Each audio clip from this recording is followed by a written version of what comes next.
नमस्कार, मैं राहुल। 2024 लोकसभा चुनाव को लेकर के जिस तरीके से तमाम पॉलिटिकल पार्टी इस समय मैदानों में है, बात करें हम एक तरफ इंडिया गठबंधन की, जहां 30 दल है, वहीं एनडीए नरेंद्र मोदी के नेतृत्व में भी पूरी एनडीए इस समय तैयार है। तो चलिए चर्चाओं को शुरू करते हैं। 24 में अब की बार किसकी सरकार, क्या वाकई में सत्ता में परिवर्तन होगा या फिर मोदी ही रिपीट करते हैं? हमारे साथ इस समय मौजूद है कांग्रेस पार्टी के प्रदेश उपाध्यक्ष पूर्व। चलिए उनसे शुरू करते हैं चर्चाओं को कि 24 में क्या वाकई में सत्ता का परिवर्तन होगा या फिर तीसरी बार भी नरेंद्र मोदी की ही वापसी हो रही है। 24 चुनाव को लेकर के जिस तरीके से सरगर्मियां बढ़ चुकी हैं, नए साल में नए कलेवर के साथ कांग्रेस भी तैयार है। 14 जनवरी से न्याय यात्रा, क्या लग रहा है सत्ता परिवर्तन होगा? सबसे पहले तो राहुल जी, आपके चैनल के माध्यम से मैं आपके सभी दर्शकों को, देशवासियों को नव वर्ष की शुभकामनाएं देना चाहूँगा। सभी को बहुत बहुत मुबारक हो नया साल। और जहाँ तक बात है कि अब नया साल है, साल का पहला दिन है 2024 का, आपने बहुत अच्छा सवाल किया कि 2024 में आम चुनाव भी सिर पे हैं।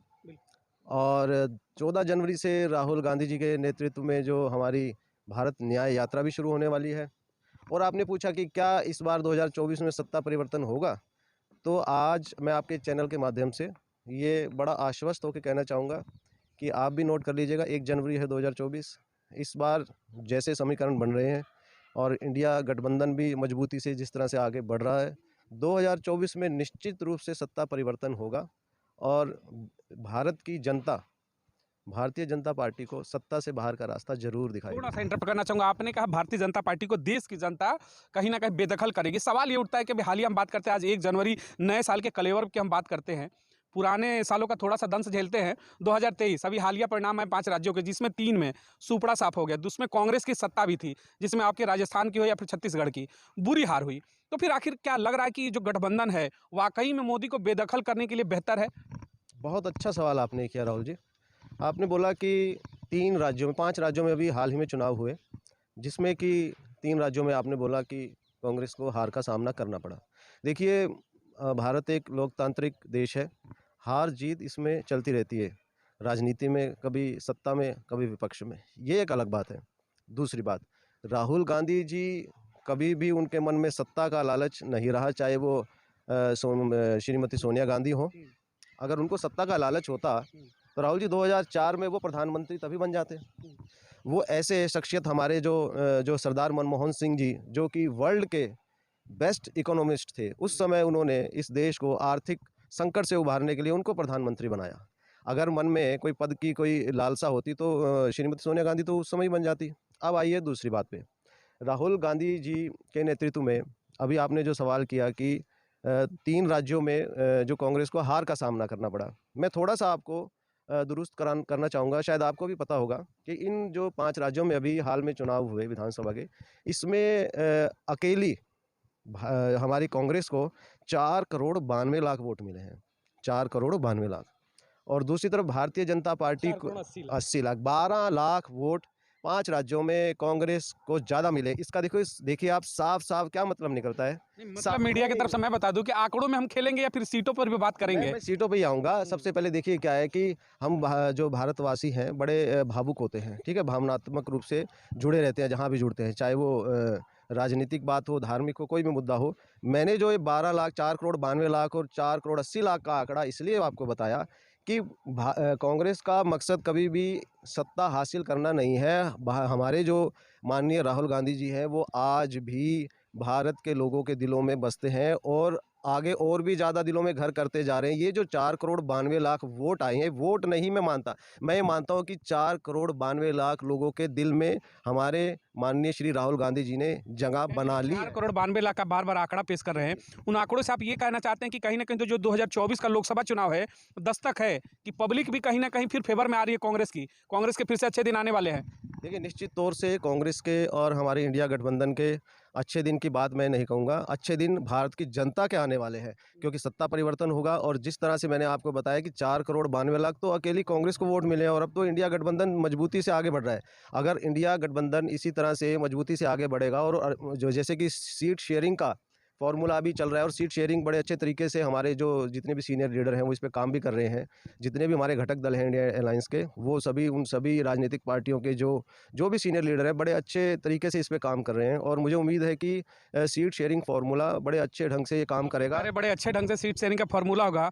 भारतीय जनता पार्टी के तमाम लीडर कहते हैं कि ये सर फोड़ेंगे एक दूसरे का सीटों को लेकर के, क्योंकि हर कोई अपने अपने क्षेत्र का छत्रप है और चाहता तो सबके मन में वही पीड़ा है, सबके मन का वही ड्रीम है कि हम ही प्रधानमंत्री बने। क्या एकजुटता रहेगी और सीट फुटओवर नहीं होगा, ये कंफर्म है? देखिए, भारतीय जनता पार्टी की तो आदत है दूसरे के घरों में झांकने की शुरू से ही, है ना? वो अपना घर देखें। जहाँ तक इंडिया अलायंस की बात है, इंडिया अलायंस के जितने भी घटक दल हैं उनमें किसी भी तरह का कोई मतभेद हो सकता है और वो मतभेद दूर करने के लिए ही बार बार बैठकों का दौर चल रहा है। मनभेद किसी भी घटक दल में नहीं है और मतभेद जो है वो धीरे धीरे दूर भी हो रहे हैं। और सीट शेयरिंग का फार्मूला जैसे ही ये फार्मूला बन जाएगा, आप देखना, जो फिर मैं वहीं आऊँगा, 4,92,00,000 अकेली कांग्रेस ने 5 राज्यों में लिए हैं। ये 2024 के आम चुनाव में ये वोट परसेंटेज बहुत आगे निकल जाएगा और बीजेपी कहीं पे भी स्टैंड नहीं करेगी। आप देखना जरा। स्टैंड करें ना, एक सवाल उठता, आपने कहा मनभेद और मतभेद की बात। मध्य प्रदेश चुनाव में जिस तरीके से अखिलेश यादव की पीड़ा बार बार छलक रही थी, कभी वो वहाँ के जो मुख्यमंत्री के आपके चेहरे थे उनको लेकर के, मैं कमलनाथ जी को लेकर के बयान आते थे। अभी हालिया बयान में उन्होंने कहा कि यूपी में कांग्रेस अपनी स्थिति देख ले, 2 सीटें उस हिसाब से ही हमसे बात करेगी। तो ऐसे अगर तेवर दिखाए जाएंगे तो फिर मोदी का जो विजय रथ है, हालांकि यूपी तो डबल इंजन की कहते हैं कि सरकार है, ऊपर से नीचे तक सब बीजेपी में है, 80 लोकसभा सीटें हैं, कहते हैं वहाँ वो बेड़ा पार कर गए तो सिंहासन तक पहुँचोगे। लेकिन अखिलेश जी की जो इस तरीके के बयानबाजी आ रहे हैं, बार बार कहते हैं कि हैसियत देकर ही काम होगा। कैसे निपटेंगे इन सब चीज़ों से? देखिए, आपने बहुत अच्छी बात की। मध्य प्रदेश चुनाव में जो अखिलेश जी ने जो भी कहा या जो भी रहा, इसमें क्या होता है कि आपको भी पता है, लोकसभा चुनाव में और राज्य विधानसभा चुनाव में बड़ा फ़र्क होता है। लोकसभा चुनाव में पूरे देश का चुनाव होता है तो पूरे देश का देखना होता है, लेकिन जब राज्यों में विधानसभा चुनाव होते हैं तो कुछ क्षेत्रीय समीकरण भी देखने होते हैं।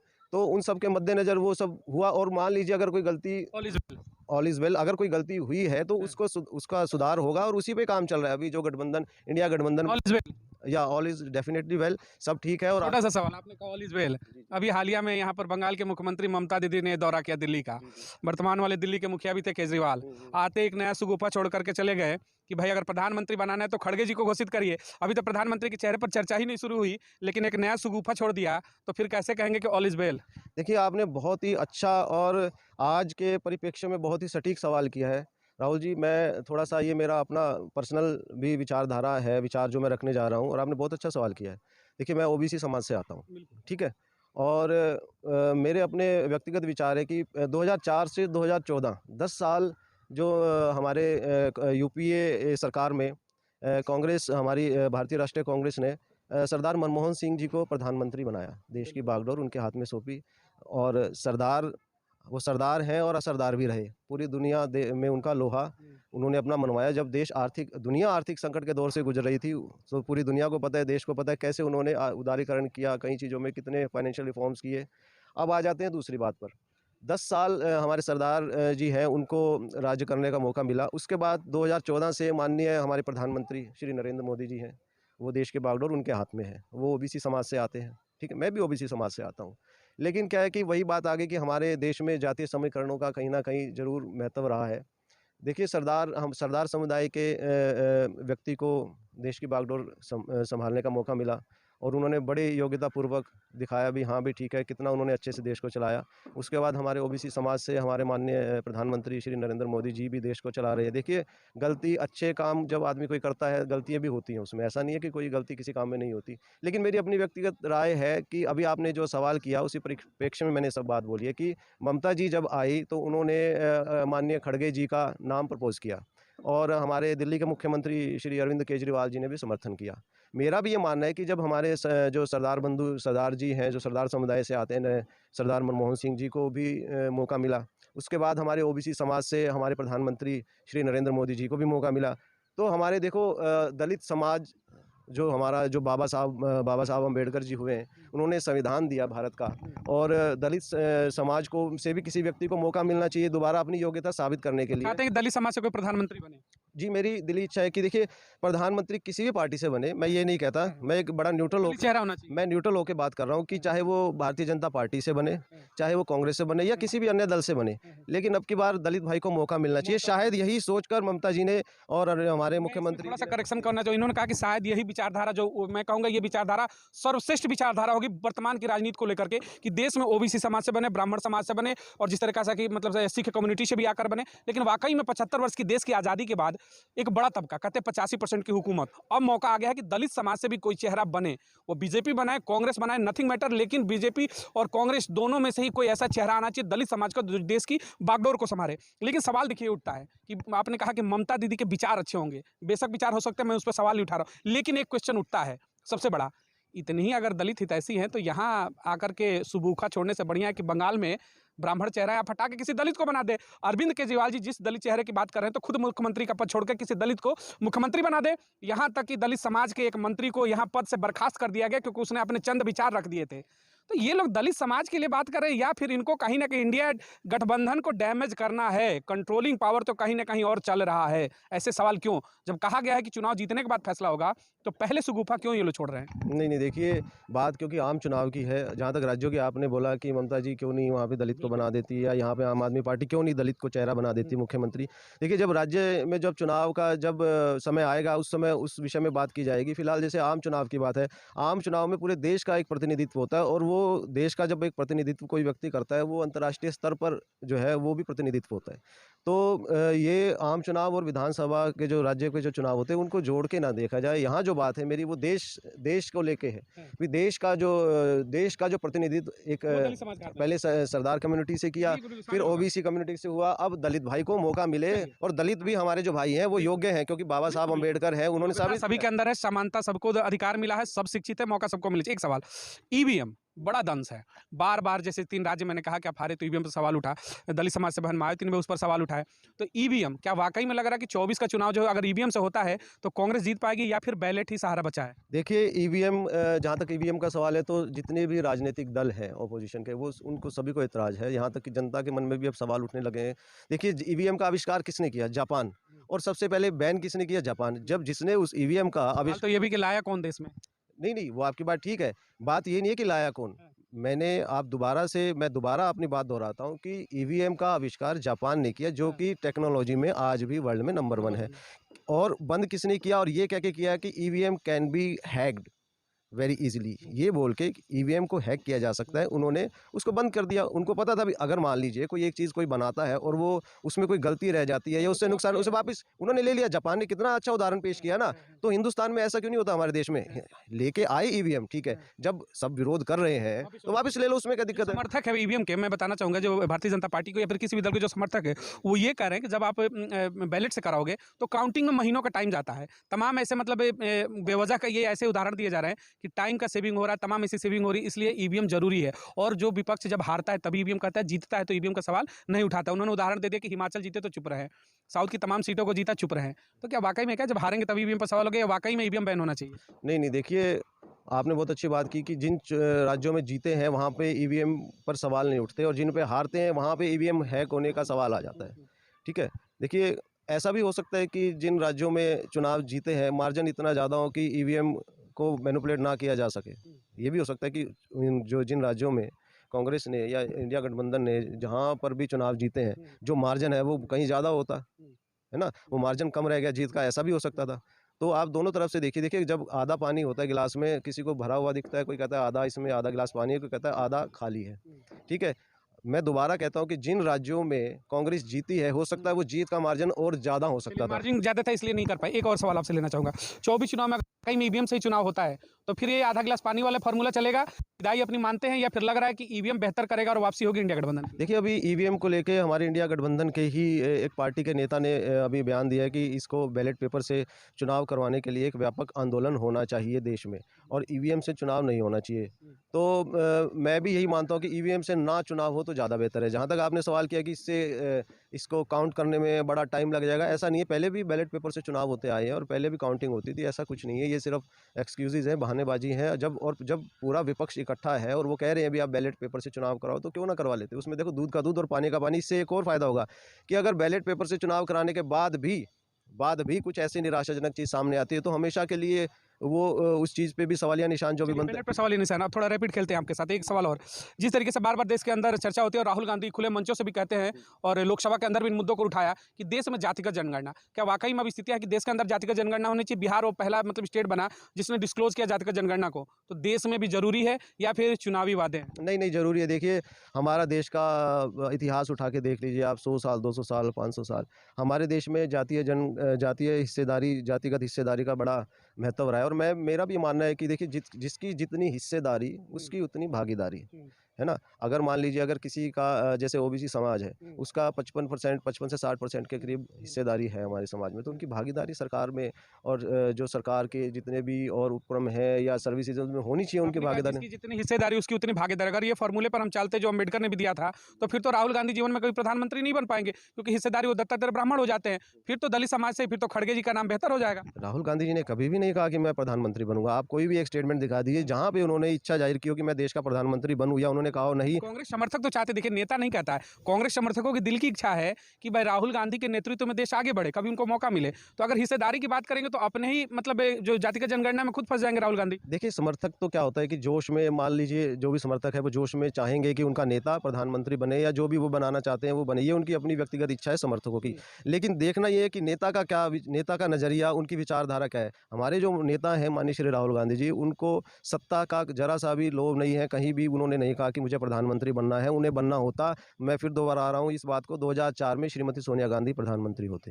अगर वाकई में जातिगत जनगणना देश के अंदर कर दी जाती है, सत्ता में अगर आपकी वापसी होती 24 में, तो क्या लग रहा है कि 75 वर्ष की आज़ादी के बाद भी आज जो दलित समाज और ओबीसी समाज की जिसकी आप बात करें 85% की, पिछले पायदान पर आज भी है। आप किसी भी ऑन कैमरा में बोल रहा हूँ, देश के किसी भी कोने में जाइए, उस एरिया में जाते ही आपको पता चलेगा कि किस मतलब जातिगत समीकरण के आप किस एरिया में आ रहे हैं, आज भी पिछले पायदान पर है। क्या वाकई में अगर जनगणना होगी तो कम से कम मुख्य धारा में अब तो शामिल हो जाएंगे? देखिए, बात ये नहीं है कि जातिगत जनगणना से मुख्य धारा में शामिल होंगे, नहीं होंगे। मेरा ये मानना है कि जातिगत जनगणना को हम जिस नज़रिए से देख रहे हैं, उस नज़रिए से ना देखा जाए। देखिए, मान लीजिए आप इस जातिगत भावना को, जनगणना को, इस भावना को छोड़िए। एक नॉर्मल बात करते हैं कि एक घर में 4 भाई हैं, ठीक है? तो क्या चारों को मौका नहीं मिलना चाहिए एक बार अपनी योग्यता साबित करने का? वही तो मैं कह रहा हूँ कि कम से कम इसके बाद तो मुख्य धारा में शामिल होंगे, कम से कम ये फायदा होगा। नहीं, कौन शामिल होंगे मुख्य धारा में? पिछड़े समाज जो है जिसके लिए जातिगत जनगणना हो रही है, जो पिछला तबका है, अब तो मुख्य धारा में शामिल हो जाएगा अगर जातिगत जनगणना हो जाएगी। जी, जी, बिल्कुल, बिल्कुल होगा और कांग्रेस पार्टी के नेतृत्व में, इंडिया गठबंधन के नेतृत्व में सरकार बनेगी, तो ये काम भी होगा और हर वर्ग को वही फ़ॉर्मूला, जिसकी जितनी हिस्सेदारी, उसकी उतनी भागीदारी, इसी मॉडल पर काम करके सभी को ही हर चीज़ में बराबर की भागीदारी मिलेगी, जिसकी हिस्सेदारी होगी। चलिए, एक आखिरी सवाल, कितनी सीटों की उम्मीद करते हैं आप इंडिया गठबंधन के लिए? देखिए, इंडिया गठबंधन के लिए अगर जिस तरह से इंडिया गठबंधन में सीट शेयरिंग फार्मूला चल रहा है और जिस तरीके से आगे बढ़ रहा है ये इंडिया गठबंधन हर चीज़ को मैनेज करके, मुझे नहीं लगता कि 300 से कम सीट आएंगी, 300 से ज़्यादा ही आएंगी इंडिया गठबंधन की। इंडिया गठबंधन, एक मैं उसमें सवाल थोड़ा सा ऐड करना चाहूँगा। आपने कहा 300, लेकिन वहीं अगर हम भारतीय जनता पार्टी की बात करते हैं, अमित शाह की बात की, गृह मंत्री कहते हैं अब की बार 400 पार, जगह-जगह पोस्टर लगे हैं, होर्डिंग लगे हैं। तो 400 पार का आंकड़ा उधर से भी है और 300 पार का आंकड़ा इधर से भी है। कॉन्फिडेंस लेवल दोनों तरफ हाई है। क्या लग रहा है कि देश में वाकई में इमरजेंसी के बाद ये पहला ऐसा चुनाव होगा, 2 धड़े बटे हुए हैं, बदलाव कर लेंगे या फिर 400 पार का ही नारा जाएगा? देखिए, मैंने 300 प्लस बोला है, हो सकता है 350 प्लस भी हो जाए। जिस तरह से इंडिया गठबंधन के जो घटक दल चल रहे हैं एकजुट होकर, तो 350 प्लस भी हो सकता है। और देखिए, माननीय हमारे जो गृह मंत्री अमित शाह जी हैं, उन्होंने भी, आपने बोला 400 प्लस का, ठीक है आपकी बात, उन्होंने फार्मूला दिया है। देखिए, अपने कोशिश करने में कोई हर्ज नहीं है, कोशिश भारतीय जनता पार्टी भी करे, ठीक है? वो भी हमारे देश के हिस्सा है, एक हमारे भाई तो है वो भी भारतीय जनता पार्टी, एक समाज के। यानी कांग्रेस, बीजेपी भाई-भाई। नहीं, सभी दल भाई-भाई हैं, ऐसा नहीं है। लेकिन मैंने फिर कहा कि पार्टी, अगर ये पार्टी अलग-अलग नहीं होगी तो हमारा देश लोकतंत्र नहीं रहेगा ना, फिर तो एक डिक्टेटरशिप की तरफ बढ़ जाएगा हमारा देश। हमारा देश लोकतंत्र की सुंदरता इसी में है। तो कहता है कि मोदी तानाशाह है। नहीं, नहीं, देखिए, अब जिस तरह से चल रहा है, जिस तरह से हमारे देश में माहौल चल रहा है, देखने में तो यही लगता है। लोकतंत्र है।